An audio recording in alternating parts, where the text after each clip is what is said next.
అమరావతి కోసం డీజిల్ మళ్లించటము, జనం అల్లాడిపోవటాన్ని రోజుల తరబడి ఆంధ్రప్రదేశ్ చూస్తూ ఉంది కదా. నేరుగా కేంద్రం జోక్యం చేసుకుని పెట్రోలియం శాఖ రాష్ట్ర ప్రభుత్వానికి డైరెక్షన్ ఇవ్వాల్సి వచ్చింది కదా. ఇంతకీ ఇప్పుడంటే కొద్దిగా పరిస్థితి మెరుగుపడుతూ ఉండుండొచ్చు, కానీ మరి ఈ 4-5 రోజుల నరకయాతన ఎంత నష్టాన్ని మిగిల్చింది? రైతులకైనా, వాహనదారులకైనా, వ్యాపారాలు చేసుకునే వాళ్ళకైనా అంతే కదా. బండిలో డీజిల్ లేకపోతే బతుకు బండి కూడా నడవదు కదా. ఇంజిన్ లేక ఆక్వా రైతులు విలువెల్లాడిపోయారు. చాలా చోట్ల వరి కోతలు కూడా వాయిదా పడిన పరిస్థితి కదా. ఈ నష్టాన్ని అంతా లెక్కేస్తే సామాన్యుల మీద పడిన ఎఫెక్ట్ భారీగా ఉంటుంది.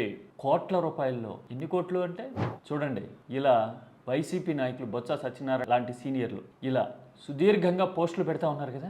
నష్టాన్ని సరిదిద్దాము అని చెప్పి ఇప్పుడు చెప్పొచ్చు మాటలు, కానీ జరిగిన నష్టాన్ని పూడ్చేది ఎవరు కదా.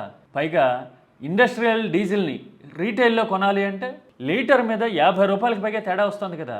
ఇన్ని కోట్ల లీటర్లు జూలై వరకు అని లెక్కేశారు అంటే ఇందులో ఎంత పెద్ద మొత్తం ట్రాన్సాక్షన్ జరిగి ఉండొచ్చు అనే స్పెక్యులేషను, ఆరోపణలు కూడా ఇప్పుడు భారీగా వినిపిస్తున్నాయి కదా. మరి వాటి మాట ఏంటి?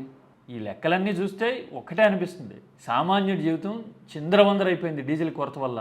కేంద్రం జోక్యం చేసుకుంటే తప్ప ఆఖరికి పరిస్థితి సెటరైట్ కాని పరిస్థితి వచ్చింది ఏపీలో కదా. మీరైతే ఏమంటారు? డీజిల్ నష్టం సామాన్యుడి మీద ఎలా పడింది, ఎంతలా పడింది అంటే ఏం చెప్తారు? కామెంట్ సబ్జెక్ట్ ఓరియంటెడ్గా మాత్రమే చేయండి.